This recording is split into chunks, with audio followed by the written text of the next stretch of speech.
എൻ്റെ മക്കളെ ഞാൻ നിങ്ങളെ ഏൽപ്പിക്കുവാടാ. കേൾക്കണേടാ അളിയന്മാരെ.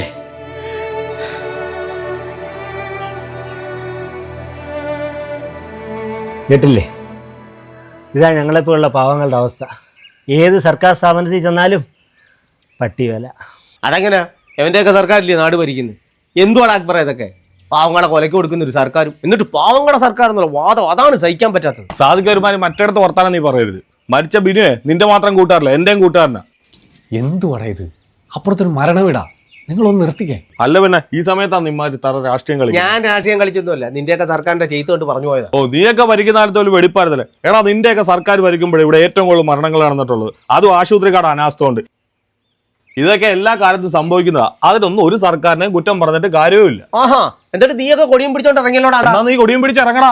ഞാൻ ഇറങ്ങടാ. കാണാടാ. നിർത്താം പന്നികളെ. അപ്പുറത്ത് വെള്ളം നോപ്പിച്ച് മരത്തിൽ കിടത്തിരിക്കുന്നേ നമ്മുടെ കൂട്ടുകാരൻ ബിനുവിനെ. അതൊക്കെ നീയൊക്കെ മറക്കരുത്. എടാ, നീയൊക്കെ തമ്മി തല്ലിട്ട് എന്താടാ കാര്യം? പോയപ്പോ അവന്റെ കുടുംബത്തിന് പോയി, അല്ല എന്താ? കൂടി വന്ന് 2 ദിവസം കൂടി നമ്മൾ അവന്റെ മുറ്റത്ത് വരും. താടിക്ക് കൈയും കൊടുത്ത് മിണ്ടാതിരിക്കും. എന്നിട്ട് നമ്മൾ എണീറ്റ് പോകും. അതിനപ്പുറം അവന്റെ കുടുംബത്തിന് വേണ്ടി നമുക്ക് എന്തെങ്കിലും ചെയ്യാൻ പറ്റുമെന്ന് ചിന്തിക്കുക. അല്ലാതെ ഒരുമാതിരി മണ്ടന്മാരെ, രാഷ്ട്രീയം പറഞ്ഞ് തമ്മി തല്ലി ചാകുന്നതിന് മുമ്പ് ഒരു കാര്യം ചിന്തിക്കുക. ഈ കേരളം നിന്റെ പാർട്ടി ഭരിച്ചാലും യവന്റെ പാർട്ടി ഭരിച്ചാലും നമ്മളെപ്പോലുള്ള സാധാരണക്കാരനൊരു അസുഖം വന്നാലേ ബാങ്ക് ബാലൻസ് നോക്കാതെ ചെന്ന് കയറാൻ പറ്റുന്ന ഏക ആശ്രയമാണ് ഇവിടുത്തെ സർക്കാർ ഹോസ്പിറ്റലുകൾ.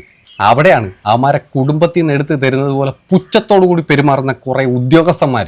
ആശുപത്രികൾ മാത്രമല്ലല്ലയാ, എല്ലാ സർക്കാർ ഓഫീസിലും ഉണ്ട് ഇത് കൂട്ടത്തെ ചിലവന്മാർ. എടാ, ഞാനും നിങ്ങളും നമ്മുടെ ബിനുവൊക്കെ കരടച്ചിലാണ് ജീവിക്കുന്നത്.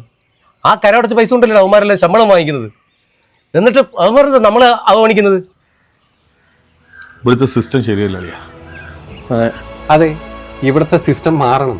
അതിന് ആശുപത്രി ആയാലും മറ്റേത് സർക്കാർ ഓഫീസായാലും നമ്മുടെ സാധാരണക്കാരന് നീതി കിട്ടണം. വിളിയാ ഇടത് ഭരിച്ചാലും വലത് ഭരിച്ചാലും ഇവിടുത്തെ സർവീസിലിരിക്കുന്ന ഉദ്യോഗസ്ഥന്മാർ വിചാരിച്ചാൽ മതി, ഈ സിസ്റ്റം മാറും. അതിനവരെ പ്രാപ്തരാക്കാനാണ് ജനക്ഷേമം ആഗ്രഹിക്കുന്ന ഓരോ സർക്കാരും ചെയ്യേണ്ടത്. ഇല്ലെങ്കിൽ നമ്മുടെ ബിനുവിനെ പോലുള്ള ഒരുപാട് പേരുടെ കുടുംബത്തിൻ്റെ കണ്ണുനീര് നമ്മൾ കാണേണ്ടി വരും.